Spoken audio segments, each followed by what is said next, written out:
अस्सलाम वालेकुम students. Next हमारा टॉपिक है सेल्फ इंडक्शन। तो सबसे पहले इसको समझने के लिए इस एक्सपेरिमेंटल सेटअप देख लेते हैं कि यहाँ पे हमारे पास एक कॉइल है, कॉइल के साथ स्विच और बैटरी है और साथ जो है वो रियोस्टेट लगाया हुआ है, जिसकी मदद से हम कॉइल के अंदर जो रेजिस्टेंस है उसको चेंज कर सकते हैं। ठीक है, तो जब हम स्विच को ऑन कर देंगे तो कॉइल के अंदर जो है वो करंट होगा और करंट की वजह से उसके इर्द गिर्द जो है वो यहाँ पे इस तरह से मैग्नेटिक फील्ड लाइंस जो हैं वो बनेंगी। ठीक है, तो अब अगर रियोस्टेट की मदद से करंट को चेंज किया जाए, जब करंट को चेंज करेंगे तो इसके साथ जुड़ी मैग्नेटिक फील्ड चेंज होगी, तो मैग्नेटिक फील्ड चेंज होगी तो मैग्नेटिक फ्लक्स चेंज होगा। और Faraday law of electromagnetic induction क्या कहता है कि जब भी किसी कॉइल में मैग्नेटिक फ्लक्स में चेंज आए बाय एनी मीन, तो वहाँ पे इंड्यूस्ड ईएमएफ जो है वो प्रोड्यूस होती है। तो इस कॉइल में भी जब भी करंट चेंज करेंगे तो मैग्नेटिक फ्लक्स में चेंज आएगा और इस कॉइल के अंदर एक ईएमएफ जो है वो इंड्यूस होगी और इस प्रोसेस का नाम जो है वो क्या होगा, सेल्फ इंडक्शन। ठीक है, the phenomena in which a changing current in a coil induces an EMF in itself is called self induction. ठीक है, इसीलिए इसको सेल्फ इंडक्शन कहते हैं कि इसमें खुद ही करंट में तब्दीली आई है और तब्दीली आने की वजह से मैग्नेटिक फ्लक्स चेंज हुआ है और मैग्नेटिक फ्लक्स की वजह से इसमें एक और ईएमएफ जो है वो इंड्यूस हो गई है, जिसको यानी और इस प्रोसेस को जो है वो हम क्या कहेंगे, सेल्फ इंडक्शन। ठीक है, तो इसके लिए जो है वो हम इक्वेशन जो है वो देख लेते हैं। तो इक्वेशन में हमारे पास जो है वो सबसे पहले है कि जो फ्लक्स जो है वो चेंज होगा वो किसके बराबर होगा, वो करंट के बराबर होगा। जितनी ज़्यादा उसमें तब्दीली आएगी करंट में, उतनी ज़्यादा फ्लक्स में तब्दीली आएगी और नंबर ऑफ टर्न्स जो है वो बढ़ते जाएंगे तब भी ज़्यादा होता जाएगा। ठीक है, तो अब N phi is equal to L I, यहाँ पे एल जो है वो प्रोपोर्शनैलिटी का कांस्टेंट है और इसको क्या हम नाम देंगे, सेल्फ इंडक्शन का नाम देंगे। ठीक है, और ये अगर हम Faraday law of electromagnetic induction की बात करें, E is equal to minus N delta phi divided by delta T, तो इस इक्वेशन में हम एन फाई की जगह पे एल आई की वैल्यू जब पुट करेंगे तो हमारे पास जो है वो इक्वेशन बन जाएगी E L is equal to minus L delta I divided by delta t. ठीक है, यहाँ पे जो इंड्यूस्ड ई एम एफ है, ई एल इसके साथ इसलिए लिखा है कि ये सेल्फ इंडक्शन के हवाले से है, तो एल इसलिए यहाँ पे आया है minus L delta I divided by delta t. ठीक है, एल यहाँ पे सेल्फ इंडक्शन है। सेल्फ इंडक्शन जो है वो किस चीज़ के ऊपर डिपेंड करती है, नंबर ऑफ टर्न्स पे डिपेंड करती है, कॉइल के एरिया के ऊपर डिपेंड करती है। उसके बाद इस कॉइल को हमने जिस कोर मटेरियल के ऊपर, यानी यहाँ पे हम एक कोर मटेरियल लेंगे और उसके ऊपर जो है वो इस कॉइल को ऐसे लपेटेंगे, तो ये जो कोर मटेरियल है ये एक्चुअली फेरोमैग्नेटिक मटेरियल यानी आयरन का होता है। तो इसके ऊपर जो है वो डिपेंड करता है, यानी तीन चीज़ों के ऊपर डिपेंड करता है, number of coil, number of turns, area of the coil और कोर मटेरियल। ठीक है, इन चीज़ों के ऊपर जो है वो डिपेंड करता है।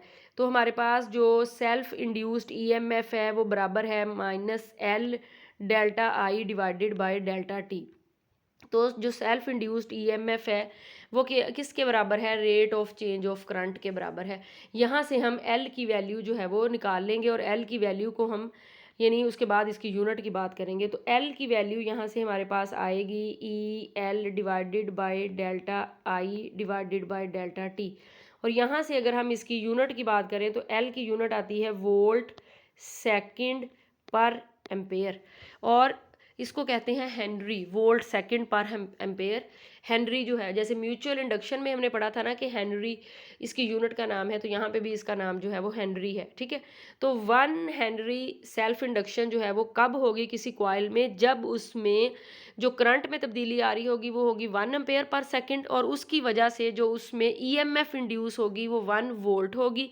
तो उस वक़्त उस कॉइल की जो सेल्फ इंडक्शन होगी वो होगी 1 हेनरी।